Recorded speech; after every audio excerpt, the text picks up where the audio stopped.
कोकणात घरोघरी केली जाणारी एक सोलकढी, ती सोलकढी कशी करतात ती आपण आज बनवूया।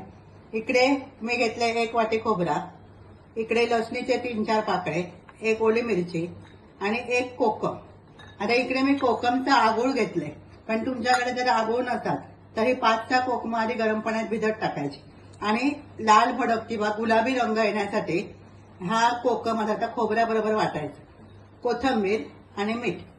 आता आपण याच्यामध्ये एका ह्या भांड्यामध्ये आगूळ टाकूया, मग त्याच्यात घालूया। आगूळमध्ये थोडासा मीठ असतं त्यामुळे मीठ कमी घालायचं। मग या मिक्सरच्या भांड्यामध्ये खोबरा घालायचा,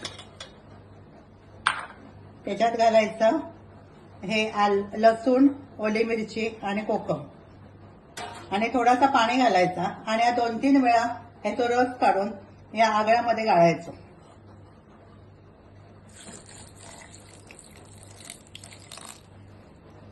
आता याच्यात कोकम वाटल्यामुळे तो रंग थोडा लाल येलो, मग हे सगळं याच्यात गाळून घ्यायचं।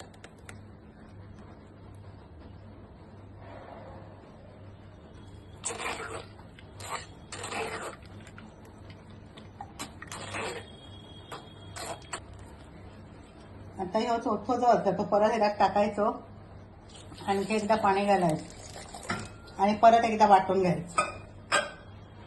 आता मी दुसऱ्यांदा हे वाटून घेतलंय, त्याचा सगळं रस काढून घ्यायचा। आता ही सोलकढी तयार। 1 कोकम घातल्यामुळे तो रंग अगदी डार्क पिंक आहे। आता याच्यात घालायची वरून थोडीशी कोथिंबीर।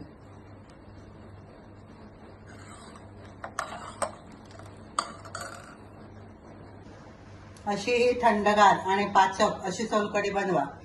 आणि ही रेसिपी आवडली तर लाईक करा, शेअर करा, सबस्क्राईब करा।